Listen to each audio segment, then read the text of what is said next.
শান্তিপুরে তৈরি হচ্ছে কচুরিপানা থেকে শাড়ি। পরিত্যক্ত কিংবা অব্যবহৃত জিনিস কাজে লাগিয়ে পুনরায় ব্যবহারের যোগ্য করে তোলা আন্তর্জাতিক চিন্তা ভাবনা থেকে এখন সরকারি বিভিন্ন প্রজেক্টে রূপান্তরিত হয়েছে। আর সেই কারণে একদিকে যেমন সৌর শক্তিকে কাজে লাগিয়ে সোলার সিস্টেম, অন্যদিকে বাড়ি বাড়ি সংগৃহীত পচনশীল এবং অপচনশীল বর্জ্য পর্যন্ত প্রক্রিয়া শুরু হয়েছে সরকারি তত্ত্বাবধানে। সম্প্রতি রাজ্যের মুখ্যমন্ত্রী মমতা বন্দ্যোপাধ্যায় কখনো কাশফুলের ফাইবার, কখনো বা কচুরিপানার ফাইবার থেকে বস্ত্র বয়ন ঘটানোর সম্ভাবনার কথা বলেছিলেন। কেন্দ্রীয় সরকারের পক্ষ থেকে এ ধরনের নানান ক্ষুদ্র কুটির কিংবা হস্তশিল্পের প্রকল্প রয়েছে। মহিলা হোক বা পুরুষ, স্বনির্ভর গোষ্ঠীর মাধ্যমে কিংবা স্বেচ্ছাসেবী সংগঠন তৈরি করে তাদের মধ্য দিয়ে উৎপাদন এবং বিপণন পরীক্ষামূলকভাবে শুরু হয়েছে বিভিন্ন জায়গায়। আজ থেকে 5 বছর আগে বনগাঁর এইরকম এক উদ্যোগী কৌশিক মণ্ডল নদিয়ার ও শান্তিপুর এলাকার বেশ কিছু তাঁতি সহ সারা বাংলার বিভিন্ন জেলার পরিবেশ রক্ষা এবং নতুন ধরনের চিন্তা ভাবনা সম্পন্ন মানুষজনকে নিয়ে গড়ে তুলেছিলেন স্বচ্ছতা পুকারে নামে এক স্বেচ্ছাসেবী সংগঠন। যদিও সে সময় নদী পরিষ্কার তাদের প্রধান এবং অন্যতম কাজ ছিল, আর সেই কাজ করতে গিয়ে তারা প্রথম লক্ষ্য করেন কোনো কাজে না লাগা কচুরিপানা মাছ চাষের ক্ষেত্রেই হোক বা নদীপথে যোগাযোগ প্রতিবন্ধকতা সৃষ্টি করত। সেগুলো পরিষ্কার করার জন্য কৃষকদের অযাচিত ব্যয় হতো। অন্যদিকে সেগুলো পুকুরের কিংবা জলাশয়ের পাড়ে ফেলে নষ্ট হতো। টাটা কোম্পানির এনভায়রনমেন্টাল ডিপার্টমেন্টের চিফ জেনারেল ম্যানেজার গৌরব কুমার আনন্দ এই স্বেচ্ছাসেবী সংগঠনের সাথে পরামর্শদাতা হিসেবে যোগাযোগ হওয়ার পর তিনি কচুরিপানা দিয়ে কিছু করার চিন্তা ভাবনা করেন। প্রাথমিকভাবে এবং পরীক্ষামূলকভাবে কাজ শুরু হয় শান্তিপুরের বিভিন্ন ডোবা বা পুকুর পরিষ্কারের পর গোড়া এবং পাতা ফেলে দিয়ে প্রধান কাণ্ড কিংবা পাতার মোটা ডাঁটা থেকে আঁশ ছাড়ানোর এবং পরবর্তী শুকানোর কাজ। তবে এক্ষেত্রে মাত্র 2 কেজি তন্তু পাওয়া যায়। তবে এগুলোই সরাসরি সুতো হিসেবে নয়। পশ্চিমবঙ্গে স্পিনিং মিলের সংখ্যা কম থাকার কারণে তারা বিভিন্ন রাজ্যের এ ধরনের মিলে সুতো তৈরি করে নিয়ে আসেন, যেগুলো কখনো টানাই কখনো পোরেন হিসেবেই ব্যবহার করা হয়। তবে 25% বেশি কখনোই নয়। কারণ হিসেবে কৌশিক মণ্ডল জানান, এটা ধরে নিন 2 বছর ধরে আমাদের চলছে। একক প্রচেষ্টা কি গোষ্ঠী? এটা স্বচ্ছতা পুকারে ফাউন্ডেশনের এটা প্রচেষ্টা এবং মেইনলি যে শাড়ির যে বিষয়টা, তো কচুরিপানার শাড়িটা এখন আপনারা শুনতে পাচ্ছেন বিভিন্ন সোশ্যাল মিডিয়াতে। তো এটা গৌরবজির প্রচেষ্টা এবং গৌরবজি এটাকে খুব সুন্দরভাবে শুরু করেছেন। এবং এটার গৌরবজির পরিচয়, গৌরবজি একজন টাটার একজন এমপ্লয়ি ছিলেন, টাটার চিফ জেনারেল ম্যানেজার ছিলেন। তো তিনি এখন তিনি এখন এই জবটা ছেড়েছেন, টাটার মতো সংস্থাকে উনি ছেড়েছেন এবং জনকল্যাণমুখী কিছু কাজ করা যায় মানুষের জন্য, যাতে তাঁতির জন্য এবং সমাজের জন্য। তো তিনি একজন এনভায়রনমেন্ট ইঞ্জিনিয়ারও, তো তিনি সেই সুবাদে তিনি এই কাজে এসছেন। এবং ওনার একটা চিন্তাধারা যে কচুরিপানাতে বিভিন্ন রকম জিনিস যখন বাজারে এসছে, আসামে কচুরিপানার উইভিংটাও হয়, এটা আমরা অনেক পুরনো জিনিস। তো আমরা কচুরিপানা দিয়ে বিভিন্ন রকম এটাকে ডেকোরেটিভ পেপার বানিয়ে বিভিন্ন প্রোডাক্টেও করছি, যেটা ইউজ করা যেতে পারে। সেই সাথে কচুরিপানার যে ফাইবারটা, আমাদের যে ফাইবারটা বেরোয়, সেই ফাইবারটাকে শাড়ি অর্থাৎ তুলোর সাথে মিশিয়ে সেটাতে শাড়িতে কনভার্ট করে এবং একটা ফাইবার বেস শাড়ি, যে শাড়িটি মার্কেটে একটা মানুষের কাছে একটা পরিচয় দেওয়া। যেহেতু কচুরিপানা একটা বর্জ্য পদার্থ হিসেবে আমরা ভেবে থাকি, আমরা গরু বা আমাদের পশুপালককে আমরা খাইয়ে থাকি, কিন্তু সেটাকে যে একটা রূপান্তরিত করা এবং সেটাকে যে একটা ইনোভেটিভ প্রোডাক্টে নিয়ে আসা, এই মূল কাণ্ডারই কিন্তু স্বচ্ছতা পুকারে ফাউন্ডেশন। মিশিয়ে বলছেন শুধু কচুরিপানা ফাইবার দিয়ে নয় কেন? কচুরিপানার ফাইবারটা মিশিয়ে কেন? কচুরিপানার ফাইবারের সাথে কিন্তু আমাদের কটনটা মেশাতে হবে। আমরা 70% কটন এবং 25% কিন্তু ওয়াটার হাইসিন্থের যে ফাইবারটা সেটা মিক্সড করতে হবে। পুরো যে কচুরিপানা সেটা কিন্তু পসিবল হবে না এবং তার কস্টলিটাও অনেক হবে বাজার হিসাবে। তো আমাদের যেহেতু শাড়িটা আমাদের ইন্ডিয়ান মার্কেটও করতে হবে, বাইরেও করতে হবে, তো আমরা একটা রিজনেবল প্রাইস রেখেছি যাতে সেটা মানুষ কমফোর্টেবল এবং মানুষ সবাই পরতে পারে এবং ইউজ করতে পারে। কিরকম দামের মধ্যে আসছে? এটা মোটামুটি 2500 থেকে মোটামুটি 5000-এর মধ্যে আছে, বিভিন্ন ডিজাইনের। এখনো পর্যন্ত কতগুলো শাড়ি তৈরি হয়েছে? এখনো মোটামুটি আমাদের 400-এর উপরে শাড়ি গেছে। এবং মানুষের কাছে চাহিদাটা কেমন? মানুষ এটাকে খুব পছন্দ করছে, বাইরের এটা ডিমান্ড বাড়ছে। ভেগান শাড়ি আমরা পেটাতে অ্যাওয়ার্ড পেয়েছি কিছুদিন আগেই, পেটা অফ ইন্ডিয়াতে আমরা অ্যাওয়ার্ড পেয়েছি। এবং দিল্লিতে, মুম্বাই, ইতালি, ইউরোপ কান্ট্রিতে আমাদের এক্সপোর্টের জন্য অর্ডার আসছে। আমরা সেইভাবে তৈরি করছি স্কিল লেবার, স্কিল মানুষকে। এই কাজটাকে করার জন্য শান্তিপুরকে কেন বেছে নিলেন? শান্তিপুর হচ্ছে একটা তাঁতের একটা আতুরঘর বলা যেতে পারে। এখানে তাঁত শিল্পটা আস্তে আস্তে, হ্যান্ডলুম জিনিসটা আস্তে আস্তে বন্ধ হয়ে যাচ্ছে, পাওয়ারলুমের চালটা বেশি হচ্ছে। আমরা চাই হ্যান্ডলুমের জিনিসটা মানুষ করুক। এবং আপনি কিসে তৈরি করেছেন? আমাদের হ্যান্ডলুমে আচ্ছা, আমাদের হ্যান্ডলুমেই তৈরি। তার কারণ হচ্ছে হ্যান্ডলুম মানুষটা করুক এবং এই যে পুরনো যে ঐতিহ্য এটা ফিরে আসুক এবং মানুষ যাতে জীবিকাটা আরেকটু তারা ভালো করে নিজেদের জীবন ধারণ করতে পারে। এই শাড়ির কি বিক্রি এখনো পর্যন্ত জায়গা পেয়েছেন? এই শাড়ি আমাদের মোটামুটি অলরেডি আমাদের এক্সপোর্টের জন্য কথা হচ্ছে এবং আমাদের ভেগান শাড়িতে যেহেতুটা ফাইবার বেস শাড়ি এবং আমাদের ইটালি বলুন, আমাদের ইউএসএ মার্কেট বলুন এবং ইউরোপ মার্কেট বলুন, এটা যাওয়ার জন্য প্রস্তুত হচ্ছে। মানে পাশ্চাত্য দেশ বেশি এগিয়ে আসছে একদম, এটা যেহেতু এটা একদম নিউ এবং ইন্ডিয়াতে আমরা এটা রাজ্য সরকার বা কেন্দ্রীয় সরকার কতটা আগ্রহ দেখিয়েছে? এখনো কেন্দ্রীয় সরকারের তেমন আমাদের নাবার্ডের সাথে কথা চলছে, ওরা যদি ছোটোখাটো কোনো প্রজেক্ট করে এবং আমাদের যে আমাদের ওয়েস্ট বেঙ্গল গভর্নমেন্টের এখনো পর্যন্ত আমরা তেমনভাবে কোনো কিছু ছাড়া পাইনি। যদি মাননীয় মুখ্যমন্ত্রীর তো একটা প্রচেষ্টা ছিল, আপনারা জানেন যে কচুরিপানাতে বিভিন্ন রকম জিনিস, যদি তার কাছে কোনোভাবে নিউজটা যায়, তিনি যদি এগিয়ে আসেন তো আমরা একদম একসাথে এগিয়ে যাওয়ার চেষ্টা করবো।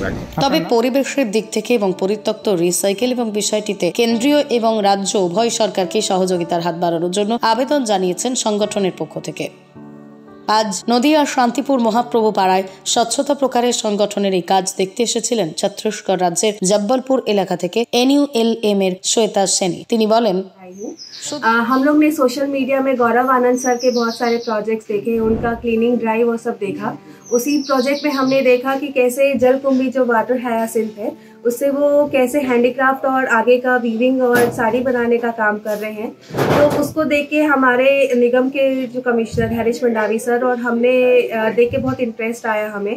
तो हम यहाँ पर आए हैं विजिट करने, इसका प्रैक्टिकल एप्लीकेशन देखने के लिए कि एक्चुअल में काम कैसा होता है और क्या फ़ायदा है और किस तरीके से हम उसमें हमारे महिलाओं जो मेरी जो योजना है राष्ट्रीय शहरी आजीविका मिशन से जुड़ी है उनको फ़ायदा दिला सकते हैं। आके यहाँ पर आके बंगाल में आके आप ये जो प्रोजेक्ट चल रहा है देखने के बाद क्या समझ आ रहा है आपको?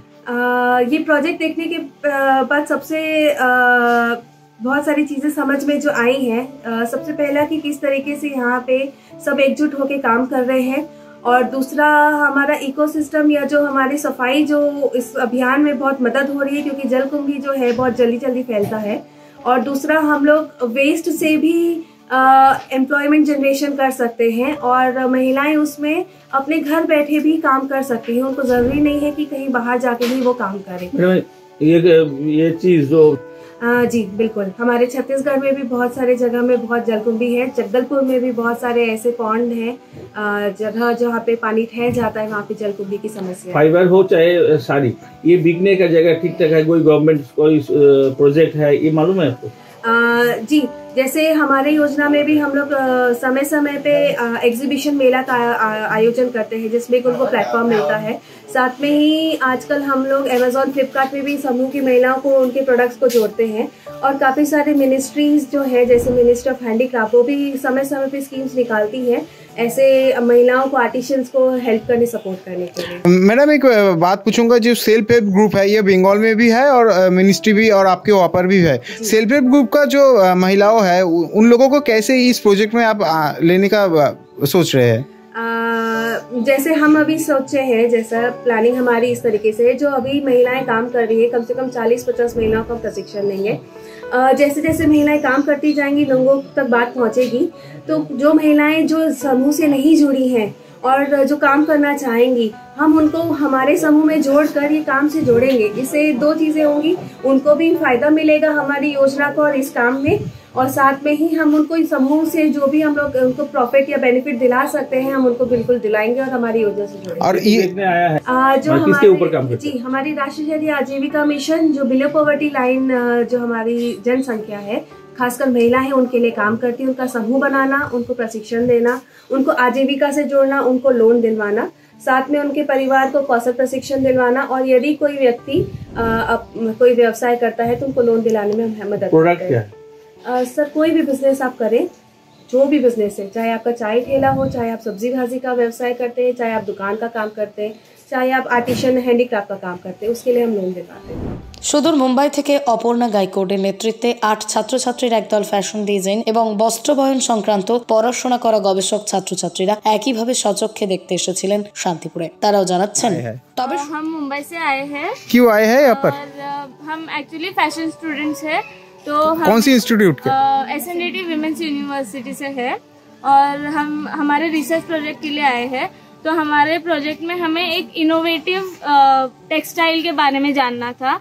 तो हमने जब रिसर्च किया तो हमें वाटर हाइसिंथ से, जलकुंभी से जो साड़ीज बनती है उसके बारे में पता चला। तो जब हमने रिसर्च किया तो पता चला कि ये जो जलकुंभी है वो एकदम वेस्ट है नेचर के लिए, वो बस दिखने के लिए खूबसूरत है, बट उसकी वजह से जो फार्मर्स है उनको भी प्रॉब्लम होता है और एक्वेटिक एनिमल्स को भी प्रॉब्लम होता है। तो और वो एक टाइप का वेस्ट ही है। तो इन्होंने एक ऐसा उससे फाइबर। आप लोगों को जानकारी कहाँ से मिला कि ये जलकुंभी से भी साड़ी बनता है? इसका हमें गूगल, यूट्यूब और फेसबुक से जानकारी मिला है। सोशल मीडिया से? हाँ, थ्रू सोशल मीडिया। उसके बाद किसके साथ आप लोग भेंट हुए? फिर उसके बाद हमने जो डायरेक्टर है गौरव आनंद सर, उनसे बात किया। He was very friendly. तो उन्होंने हमें गाइड किया और कौशिक सर का नंबर दिया।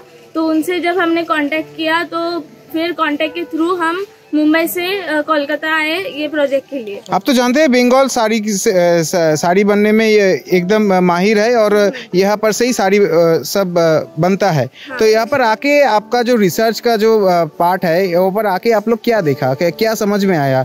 हमने यहाँ पे आके मतलब जो वेस्ट प्लांट है उससे कितना अच्छा, सुंदर और टिकाऊ प्रोडक्ट बनता है। जैसे सिर्फ साड़ीज नहीं, तो उससे स्टेशनरी वगैरह भी बनाया जाता है। तो वो हमारे मार्केट के लिए एक तो इको फ्रेंडली है और मार्केट के लिए बहुत प्रॉफिटेबल है और इसकी वजह से एम्प्लॉयमेंट भी बढ़ता है।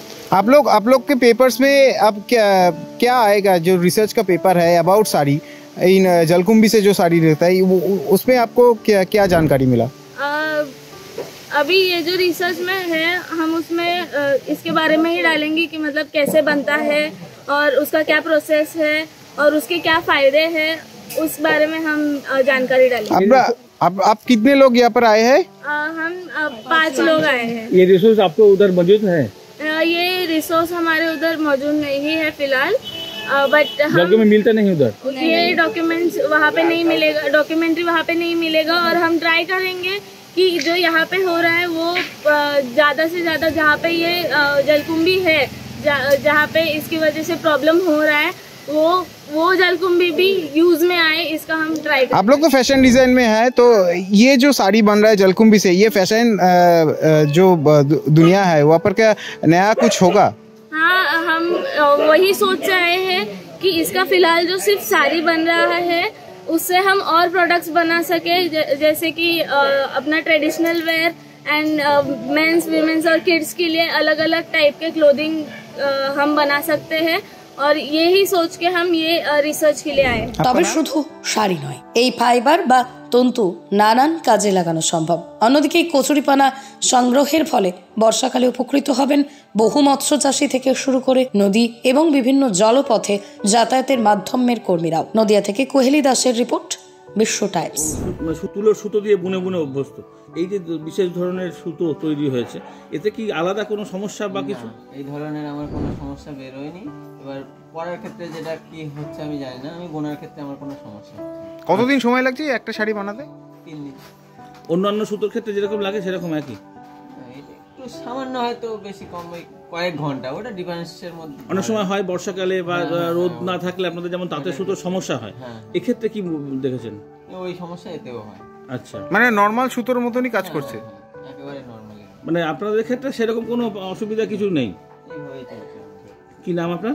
রঞ্জিত কুমার দাস। আপনি কতদিন তাঁতের কাজের সঙ্গে? আমার তাঁতের কাজের সঙ্গে যুক্ত, আমি মাধ্যমিক পরীক্ষা দেওয়ার পর থেকে আমি তাঁতের সঙ্গে যুক্ত আছি 2008 সাল থেকে। আজকে পরিবারের অন্যান্যরাও তাঁতে বলে? আমাদের এটা ফ্যামিলি বিজনেস। বা মজুরির ক্ষেত্রে কি আলাদা কিছু এটার ক্ষেত্রে নাকি সমানই? সমানই, কারণ কাজের ক্ষেত্রে যেহেতু ডিফারেন্স হচ্ছে না, এখানে মজুরির ক্ষেত্রে আর ডিফারেন্স হয়নি। কি নাম আপনার? রঞ্জিত কুমার দাস। জায়গার নাম? শান্তিপুর। শান্তিপুর থেকে এখানে আসেন? এটাই আমার বাড়ি। আচ্ছা, এই জায়গাটার নাম কি? এটা হচ্ছে মহকুপাড়া। আচ্ছা, শুনুন।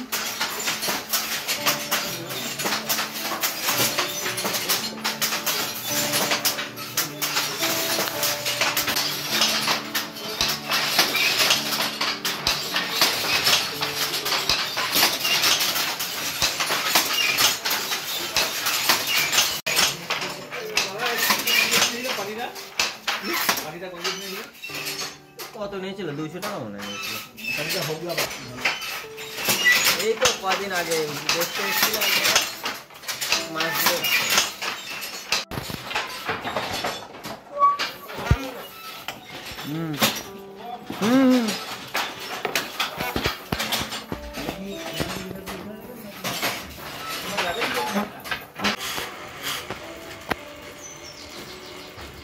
আমার তো চলে গেল মিষ্টি মাছ চলো আসছি নদী